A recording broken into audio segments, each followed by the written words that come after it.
meelo badan oo dunida ah waxaa halis sii kordhaysa ku haya isticmaalka daroogada gaar ahaan daawooyin ay ku jiraan maadooyin daroogo ah daawooyinkaas waxaa ka mida kuwa xanuun baabi'iyayaasha oo ay dhakhaatiirtu bukaanka u qoraan si ay uga nafisaan xanuunka ba'an ee ay dareemayaan dad badan oo ka mid ah kuwa daawo ahaanta loogu qoro iyo qaar badan oo aan daawo ahaan u qaadan oo si xun u isticmaala intuba waxay si dhib yar u qabatimi karaan daawooyinkaasi daroogada ka samaysan xirfadlayaasha caafimaadka iyo mas-uuliyiinta dowladda Soomaaliya waxay sheegeen inay jirto bulsho soo tiro badanaysa oo qabatimay daawooyinka xanuun baabi'iyayaasha bukaanka la qabsada waa kuwa aan joojin ama iska tambadiyey ama sii isticmaala muddo ka badan waqtigii uu dhakhtarku ugu talagalay laakiin qaybta ugu badan ee bulshada qabatimaysa daawooyinkani waa kuwa aan bukaan ahayn balse ay u geysa hiwaayad ama kuwa wakhtiga isku dhaafiya iyo sidoo kale kuwa qaldamay oo aaminsan inay ka caawinayso inay shaqadooda si howlkar leh uga soo baxaan qayb badan oo ka mid ah dadka qabatimay waa dhalinyaro badan oo aan fahamsanayn halista daawooyinkan balse aqoon la'aan u geysay ama saaxiibadooda kaga dayday daawooyinkan halista ah ee xanuun baabi'iyayaasha waxaa ka mid ah bethadine morfiinta iyo kan xilligan ay dhibaatada ugu weyn ka imanayso oo lagu magacaabo tramadol kaasi oo leh kiniini iyo cirbad labadaba dhammaan daawooyinkani waa kuwo ay ku jiraan amaba ka samaysan inta badan maandooriyayaal loogu talagalay inay dadka xanuunka ka baabi'iyaan ama ay ilowsiiyaan shuruudaha ay dhakhaatiirta caadiga ah ku qoraanna waa kuwo adag hase yeeshee dadka la qabsada xanuun baabi'iyayaashani ma aha kuwo loo qoray oo keliya xaqiiq ahaan waxaa badan kuwo aan loo qorin balse iskoodu isticmaala waxyaabaha inay iskoodu isticmaalaan suurtageliyana waxaa ka mid ah inay si fudud ku heli karaan iyagoo inta ay doonaan ka iibsan kara farmasiyaasha ku yaala magaalooyinka Soomaalida iyo dukaamada kale ee lagu iibiyo daawooyinka dhibanayaasha la qabsaday daroogada ku jirta daawooyinkan waxaa ka mid ah dhalinyaro dhigata iskuulada iyo jaamacadaha waxaa ku jira dumar waxaa sidoo kale ka mid ah dad dhexdhexaad ah oo u badan rag xataa waxaa ka mid ah dhakhaatiir iyo kalkaaliyaal caafimaad kuwaasi oo maadaama ay heli karaan u qaata inay shaqadooda u sahlanaato ilaa ay ka gaadhaan heer qabatin ah iyo meel ay adag tahay inay ka soo laabtaan dhalinyarada qaarkood waxay ku bartaan oo marka hore u sahla cabitaanka shiishada dadka sidaasi ku bartay waxaa ku jirta gabadh 19 jir ah oo xilligan la dhibaataysan qabatinka daawooyinkan hooyadeed oo magaceeda qarisay ayaa galka baarista uga warantay duruufaha nololeed ee gabadheeda muddo 4 sano ana gabar ayaa muqaadaraadkan maandooriyaha oo kaniiniga oo tramadol la leeyahay igala ildaran okay waxaad wax yar sheegtaa marka hore say u qabatintay daroogada horta waxaan waa wax hadar ah oo hadana shaydaan wado iskool ay ii dhiganaysay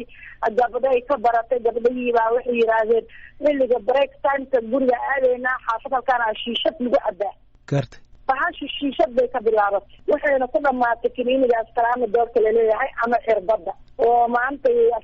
48 saac haday moodaato isna caadi ahayn waa gartay marka shiishadii maxaa ugu xigay shiishadii kaniiniga ugu xigay anigu kaniiniga shiishadii wax balaayadu way kala daran yihiin kana ugu daran haday 5 xabba ka cuntana waa daroogo haday 6 ka cunto iyo 7na waa qalalaysaa haday 8 ka cuntana way dhimanaysaa hadda halkay joogtaa magaalada Muqdisho waxaa ku jira meelo badan oo dhaqan toosina oo leeyahay dadka lagu dhaqan toosiya ilaaha wax toosiye marka meeshaan geeyay Dr. Abbas Dhaqane Xalane waxa uu ka mid yahay dhakhaatiirta wax ku bartay Soomaaliya waxa uu ka qalin jabiyay jaamacadda Banaadir sanadkii 2014 xilliganna waxa uu ka mid yahay dhakhaatiirta ku shaqaysta xirfadiisa sanadkii 2016 waxa isaga oo ku shaqaysanaya xirfadiisa dhakhtarnimo uu qabatimay daawooyinka xanuun baabi'iyayaasha aniga waan xanuunsaday anigoo muddo 3 sano isku xiga u shaqeynayay isbitaalka Masaarida taakalka aan ku shaqeynayna wuxuu ahaa dhakhtar Soomaali ah oo loo yaqaan anesthesiologist ama anesthesia doctor waan xanuunsaday marka xanuunka koowaad oo sababta u ahaa wuxuu ahaa typhoid malaria positive noqday ana waxay caan ku tahay qofka inuu laba xanuun fara badan uu dareemo shaqana challenge arag kula jiray si aan shaqadina uga soo baxo xanuunkiina uu ii dhaafo nin dhakhtar ah marka ani macallin ii ahaa oo Soomaali ayaa wuxuu yiri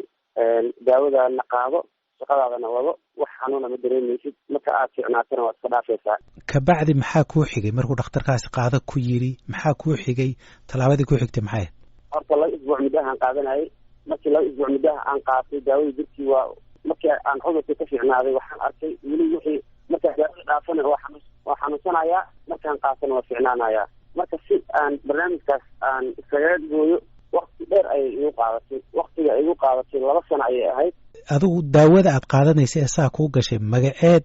waxaad ii sheegtaa qiyaasta dooska aad qaadanaysa marka hore aniga dhakhtarka wuxuu ii qoray doos ah in hal cirbad aan qaato subaxdii markaan shaqada soo galayo si active aan shaqada ugu noqdo asagana muxuu ahay anigana aan ku dareemo xanuun baabiye ahaan si aan u shaqeeyo xanuun aan udoomin ragga markaas challenge igala dhexeeyana aan shaqada aanan uga bixin oo aan mar walba aan dhabarka aan u xigto mideeda kale daawada marka hore dooska ku bilaabanayo kugu soconayso maalinta kuwada daawada la qaadan jirtay isbuuc 2 isbuuc kadib waxuu kugu taray 7 ay noqonay isbuuc saddexaad 4 ay noqonay isbuuc shanaad 10 xabay noqonay heer waxaa gaaray marka dambe haddii 20 dhagax aad ku joogto xataa ay waxba kaa tirin doctor Cabaas Dhaqane Xalane waxa uu haatan si buuxda uga soo kabtay isticmaalka daawooyinkan xanuun baabi'iyaasha iyo daroogada ku jirtaba intii uusan ka soo laabanin haadaanta uu ka laalaaday waxa uu la kulmay dhibaatooyin culus oo halis geliyey naftiisa doctor Cabaas Dhaqane Xalane waxa uu isku mudayay cirbadda Bethadine waxa uu galka baarista uga sheekeeyey sida dhibta yar ee lagu galo iyo kadib sida ay u adkaato inuu qofku ka haro aniga qoysasaan lahaa muxuu ahaa qoysaska aan lahaa waxay ahayn laba guriyaan lahaa labada guri jaaniskan u waayo xataa aan muxuu ahay aan ku dhaqdo waxaan jaaniska aan ku shaqayn lahaa sababtoo ah qofka markuu qaado waa dhacaya yani magaalada ma aadi kartid meesha aad ku qaadaysaa dhece ilaa iyo waxaa dhacsanaanaysaa 3 saacadood 4 saacadood marka uyartaa markaa soo kacadna hore inaad ka qaadataa u baahan tahay xididada jirkaaga dhan way baaba'ayaan waxay leedahay in xididada jirka ay disho oo jirka xididadiisa dhan ay aada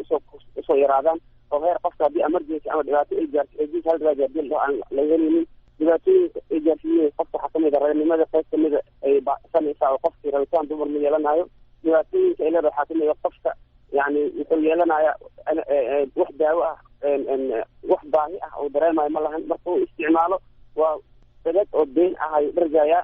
kadib waxaa ku dhacaya qofka weightless kadibna difaaca jirkiisa yaraanayo xataa haddii hergab uu ku dhaco qofka ma u dulqaadan karo heerkaas gaaraya marka jirkaaga ilaa imise meelood baad iska mudday marka hore levels ayay leedahay qofka marka ugu horeysa xididkaa laga duraa marka xididka waayo kadib wuxuu isku dayaa inuu murqaha ka qaato markii murqihii meel kasta ay bararaan xididadin jirka ka dhamaado kadib wuxuu isku dayaa haddana maqaarka iyo murqa inta udhexeeya inuu duro kadib qofka wuxuu gaaraya markasta meel kasta jirkiisa kamida cirbad ku duro inay maal ka timaado oo jirkii ay fashfasho oo jirkiida daawada usoo celiso heerkaasuu qofka gaaraya marka ugu dambeyso marka dambena wuxuu gaari karaa qofka inuu ku sameeyo oo marka u hore u qaataba qalal iyo inuu kusoo boodo iyo muxuu ahaay iyo blood pressureka oo aad u dhaco baalsi iyo dhaco qofka respirationkiisa oo muxuu ahaay khalal galo waxaa loogu talagala qofka dhalinyarada ah in 12 ilaa 16 in halkii daqiiqo u neefsado intaas in ka yaro qofka neefsanaa 5 ilaa 6 ilaa 7 hypoxic ayuu qofka galaa xididkaa baaba'aayo kadib wuxuu iska daya murqiya haddana aad kulli baranayo maal laga jeexa kadib haddana isku daya maqaarka inuu ka qaato darajooyinkaas leeda baasha dadku waxay isweydiinayaan arrintani wax bulshada maxaan ku idhaahdaa heer qalalaasa ah oo heer xaalad degdega gaadhsiisan miya oo laga anfariiro mise waa qof unbay ku dhacaysaa bulshada intay la eg tahay dhibaatadani wax muuqda miya mise waa wax laga badbadinayo hadda barnaamij aada u muuqda waaye dadkii way kusoo bateen waxa sababayna waxaa waaye dadka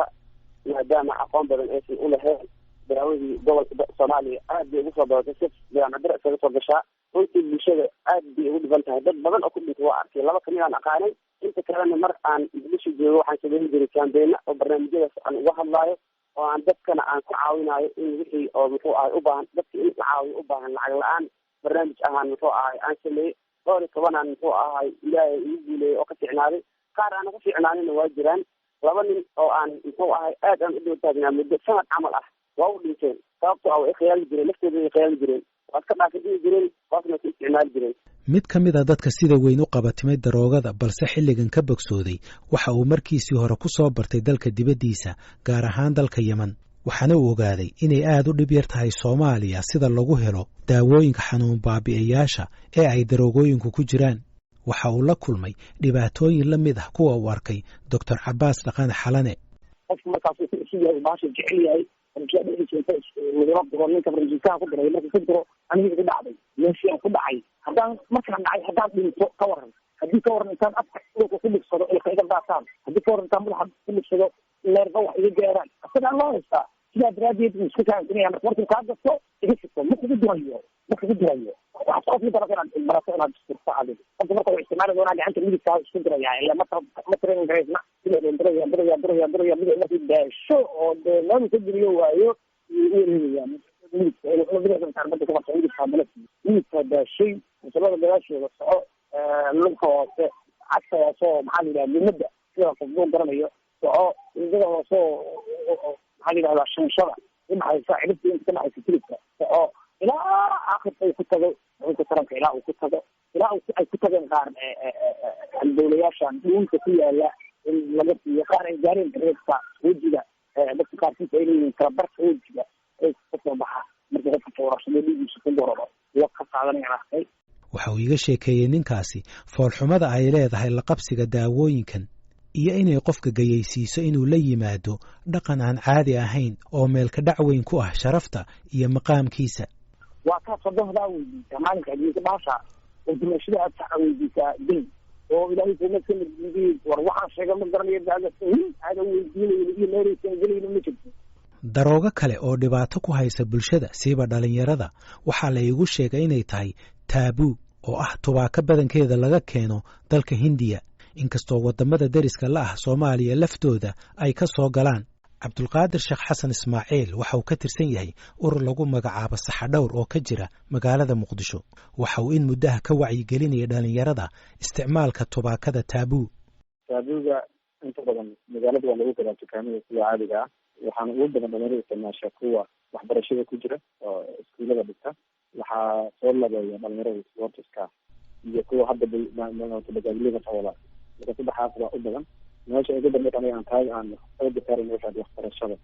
ma qiimayso si gaara ma u egtay dhibaatada ka imanaysa maxay tahay isticmaalka tubaakada? wax dhibaato may leedahay? dhibaato badan ay leedahay. qiimeyn badan iyo waxaan ku sameynay daraasado ku sameynay cudurro badan oo sababa oo habkan ugu weyn oo saameynta u badan keeni kara waxa waa cudurka la yiraahdo kansarka iyo qofka iyo nolosha ka dhacay. marka taabuuga dadka waxay usoo gudbinaysaa qaabkii sigaarka kadib waxay usoo gudbinaysaa waxaa liga kala maandooriyaha. marka laakiin cudurrada badan oo sababa sababta meesha la saartan waxaa ka yimaada caabuqaas oo isku bedeli doona kansar. wuxuu kale leeyahay wadne xanuun. siday ku bartaan maxay ku bartaan marka hore? ma saaxiib bay ka bartaan? ma meesha miyuu jaban yahay oo si dhib yar baa loo heli karaa? maxaa laga helaa? qiimaha hadda laga siiyo aada u jaban yahay waa qiimo yar oo raqiis ah. laakiin meesha ugu badan u samro qofkani waxa waaye saaxiib. inta badan saaxiibkaa bara ardayga markii fasalka oo inta badan tusaale markaan arday usoo qaadanayo waa meesha ugu badan ka sameyn wacyigelinta waa iskuulada. marka asaga wuxuu arkaya xaalad kala jira ama imtixaan ku adkaado meelaha laga faa'iideysto imtixaanka ku raadinta kana ku foganayo wax diiyo waayo waxa waa xaalad kala jira balho samee sidii marka ku bilaabo ardayga inta badan. marka saaxiibada inta badan sababa oo ardayda macnaha bara ama dadku isticmaalada. waalidiinta qaarkood waxay bilaabeen in dhalinyarada qabatintay daroogooyinkan oo ay ku jirto taabuuga ay geeyaan xarumo lagu dhaqan celiyo ama lagu hayo si ay u waayaan balwada ugana go'aan. xarumahaasi waxaa ka mid a tan lagu magacaabo Gargaar oo ku taala degmada Hodan ee magaalada Muqdisho. Daahir Axmed ayaa madax ka ah xaruntaasi. wallahi horta xarunta dadku isbedelaan waalidkuna waxay keensadaan inta ay tabartoodu hayso ayay keenaan. masalan qofka lagu keenayaa waxaa laga yaabaa inaad 6 bilood haysid ama 1 sano haysid ama qaar 3 bilood haysid. markuu isbedelayaan ilaa dhowr boqol oo qof baana soo martay. markay ugu yaraato waxaan isleenahay diiwaangelinta aan soo gelnay waxay gaaraysaa ilaa iyo 1,500 way gaaraysaa dadkana soo maray oo ilaa iyo 5 sano oo hadda aan shaqaynayno. markaan ka hadalno xilligan aan wada hadlayno iyo xarunta dadka ku jira gaar ahaan kuwa wadanka gudihiisa ah ee dhalinyarada wadanka gudihiisa ku qabatintay daroogooyinkan waa imise tiradooda? adiga hadda dadkaas ilaa 80 way gaarayaan hadda aan hayno maadaama dhulku iska yar yahay. hadda tiro koob ma ka haysaa 80ka inta qof mar labaad la soo celiyay ama mar saddexaad? aad bay u badan tahay. numberkaas hadda kusoo laalaabanayo inta kiniinigii la qabatimay ama daraagiskaas oo dhan la qabatimay banaanka u laabtaa ma yara. number yar maahan. yaraan markaan miiska galaa ugu laabano foomkii horaada yaalba qofkii waan garanaynaa. hebel oo laga yaabo 6 bilood ka hor inuu naga tegay baana loo soo celinayaa ama hebel oo naga tegay 3 bilood ka hor ama sanad ka hor naga tegay dadkii la fiiriyo waxaa laga yaabaa inay isku noqoto isku celcelis dadkaasi inay boqolaal gaaraan iyo yaraan 3 boqol ay gaaraan inta xarunta furmay kadib wax kusoo laabtay oo ku laabtay community iyo waxyaalihii ay isticmaali jireen. hooyada aan ku waraystay bilowgii barnaamijkan ayaa ka mid ah waalidiinta tallaabadaasi qaaday waxayna gabadheeda geysay mid ka mid a xarumaha dhaqan celinta ee ku yaala magaalada Muqdisho. gabadheedu waxay ka mid tahay dhibanayaasha 2 jeer lagu xareeyay xarumaha dhaqan celinta. imise bilood bay hadda ku jirtaa xarunta dhaqan celinta? gabadha 3 bilood ay iga jirtaa hadeertaan. hadda ka hor meesha maa la geeyey ka baxsatay mise waa markii ugu horreysay la geeyo? ma aysan baxsanin waxaan isfiirin intaan geliyey oo dad ehelkayga adiga lacagta isiiyeen bay 2 bilood markay ku jirtaan is-iri way fiicnaan doontaa waa dareemi kartaa waa ayaaligaan ahay gabarna meesha uma fiicnaan isiri markaan kasoo daayana way iga baxsatay mudaan. imise xabo kiniiniya markiiba liqdaa? halka mar 5 xabaan la qaadan jiray halka mar. xaggee ka heshaa? yala dadka ma wala weynaya waad soo gabanaysaa awal 2,000 oo shilin Soomaaliya xabadkii la dadi jiray xanuun baabiyo camal loo isticmaali jiray ayaa kulay hadda qorshahan keenay hadda laakiin $1 u maraya xabadkii. laakiin xarumaha dhaqan celintu mar walba ma aha xalka ugu dambeeya ama ugu wanaagsan ee wax looga qaban karo la qabsiga daroogooyinkan. inta badan inuu qofku dawoobo kana go'o la qabsigan waxay ku xiran tahay dadaal uu sameeyo qofka laftiisa iyo sida uu u bedelo habdhaqankiisa. tusaalaha ugu fiican waa dadaalka uu sameeyey Dr. Cabbaas Dhaqane Xalane oo ka shaqeeyey inuu noloshiisa dib u soo ceshto naftiisana uu xakameeyo. xilliganna waxa uu ka mid yahay dadka laga dhex yaqaana dadweynaha ee ka wacyigeliya dhibaatooyinka daroogada waxaana uu ka qoray buug. waxyaabaha ii fududeeyey inaan ka haro waxa marka koowaad waxaa research ku sameeyey dhibaatooyinka ay leedahay physiologically waxay jirta ay ku bedelayso oo aan qaarkood baraati ka arkay intaa kaliya ugu filnaaweysay. marka dambe waxaan baxay khuruujkii sabiililah muddo 1 sano iyo kadib 1 sano iyo bar markaan khuruuj baxay oo xilna quraan alla aan akhrisanayo xilina alla agtaartiisa aan muxuu ahay aan afka ku haayo ilaahay ayaa marka dambe igu caawiyey oo jirkeydana intii wax ku jirta ka saaray ayadana iga maaraysiiyey oo inaan u baahanin oo marka aan intaanan bilaabin ka hor noloshaysa aan noqday hadda kula hadlayo alxamdulilah waxaan ku jiraa 7 taana waxay cadeynaysay in muxuu ahaay nolosha qofka jirka bini'aadamka marka iska dhaafo horumarka koowaad oo la kulmaayo waa in barnaamij dib usoo laabtaan isla markaana oo muxuu ahaay damco in uu guursado. haddana waa muxuu ahaay 7 baan ku jira alxamdulilah. laakiin halkii hore aan marka bilaabayo laba xaasaan lahaa awoodda u yeelo haagariheedii inaan tago sababtoo ah marba haddii aad baasha qaadato dareenkaaga waa dhimanaya raganimadana waa dhimanaysaa baahida kale oo aad u baahna dimar ahaanna waa dhimanaya ilin qofa waxba cunaynin waxna cadeynin oo darag been daragsan energy jirkiisa waa yaraanaya. qoysaskaagii hore miyaa ku burbureen arrintan darteed? ha qoysaskayga waa ku burburay mideeda kale ani baabuuraan watay markaa Muqdisho ani baabuur la yihahda Corolla Luxon aan watay oo markaas baabuurta ii qaalisan ahayd 2000 iyo muxuu ahaay 6 gaarigaas maalin alla keen shilaan geli jiray sababtoo ah gaariga markaan gaarida qaataan gaariga wado mar xoolaan ku dhifanaa mar biniaadan ku dhifanaa mar muxuu ahaay marka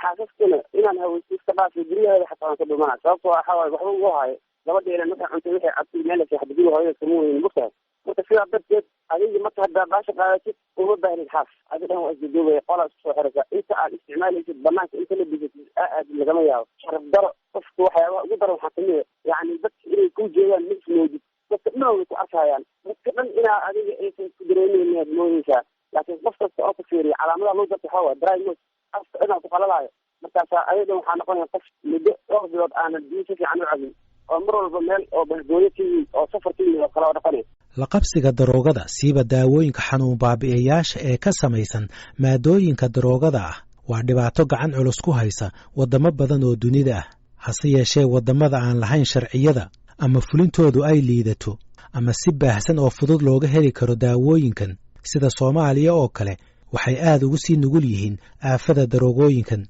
Soomaaliya waxay ka mid tahay waddamada uu xilligan qabatinka daroogadu faraba'as ku hayo. mas-uuliyiinta dowladda Soomaaliya waxay galka baarista u sheegeen inay ka warhayaan dhibaatada isa soo taraysa. wasiirka caafimaadka Foosiye Abikar Nuur waxay galka baarista uga warantay in dhibaatadan ka imanaysa daroogooyinkan la qabatimay ay dheeraad ku tahay in daawooyinka la soo gelinayo waddanka qaybo badan oo ka mid ah ay tayadoodu liidato. waxay kaloo wasiirku sheegtay in tubaakada taabuu ay dhibaato weyn ku hayso jiilka cusub. daawooyinka ibtila weyna ka socota waxaa jira daawooyin badan oo ay qaataan dadka iyagoo aanan takhaatiir u qorin. waxaa hadda aada iyo aada magaalooyinka intooda badan sida magaaladan madaxda ahaan hadda joogna aada ugu badan in la isticmaalo wax taaboo laleeyahay tabaaka oo afka la gashto. dhalinyarada ayaa aada u isticmaasho. ma hayno statistic cadad baaritaan laguma sameynin oo lama raadinin, laakiin habashada iyo magaalada markaad weydiso iyo bulshada dacaladeeda kala duwan waxaa aada u badan dhalinyaro badan inay isticmaalayaan taabooga aada loo cuno. waxaa kaloo jira isagana daawo tramadol ah oo aada iyo aada loo isticmaalo. waxyaalahaas waxaa keena daawooyinka in la isticmaalo. daawooyinkii waxaa la tegayaa farmashiyayaashii, cid kastaa iibin karta, si kastay usoo degaan magaalada, si waxaa loogu iibiyo caadi ah. innaga wasaaradda waxaan sameynay sanadkii dhamaaday, waxaan mamnuucnay dekreeto xeer wasiir aan ku mamnuucnay taabooga inaanan laga soo dejin karin, laga baaxishtiri karin, la iibin karin. sidoo kale tramadolka wuxuu kamid yahay daawooyinkan la xakameeyo. waxaan saarnay xakameyn yaan xadidnay. waxaa jira takhaatiir badan iyo rug caafimaad badan oo soo dalbado oo ruqsad raadiyo yimaado wasaaradda si ay u iibgeeyaan. waxaan sameynaa isbitaalada waaweyn ee u baahan daawooyinkan narcoticska ama restricted drugs la yidhaaho, oo laakiin u baahan in isbitaal lagu maamulo ama dakhtar uu hadad la ogyahay isbitaalada ku filan ayaanu ogolaana. laakiin waxaa jira in badan oo si sharci darro ah ku jira. dhibka waa badan yahay. mid ka mid a siyaabaha loo xakamayn karo si xun u isticmaalka daawooyinka xanuun baabi'iyayaasha waa in marka horeba ay dhakhaatiirtu u qoraan baahi adag oo jirta oo keliya darteed, iyo inay qoraan dadka dhakhaatiirta ah oo keliya kadib marka ay qiimeeyaan xaaladda caafimaad ee bukaanka. hase yeeshee sida ay qirteen mas-uuliyiinta caafimaadku, kuwa qoraya daawooyinkan, kuwa soo dejinaya iyo weliba kuwa iibinaya waxay u badan yihiin inaysan u diiwaan gashanayn dowladda Soomaaliya. wasiirka caafimaadka Foosiye Maxamed Nuur ayaan weydiiyey waxa ay ka qabanayaan arrintan.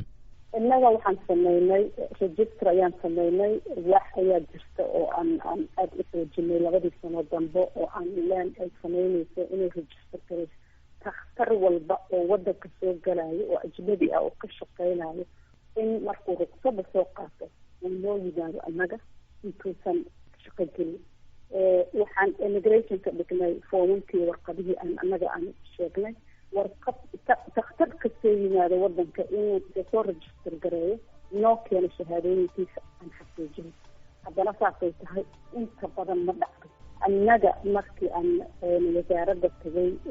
wasaaradda caafimaadka annaga waa fariisanay. waxyaalaha ugu horeeya oo 2017 markaan xafiiska la wareegay aan ka wada hadalnay wasaaradda, oo kadibna xafiiska ra-iisul wasaaraha golaha wasiirada isugu yeeray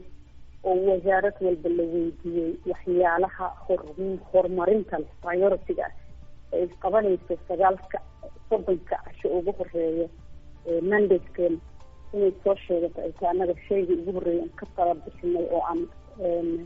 go-aansanay wasaarad ahaan waxay ahayd shuruucdii caafimaadka inaan ka shaqeyno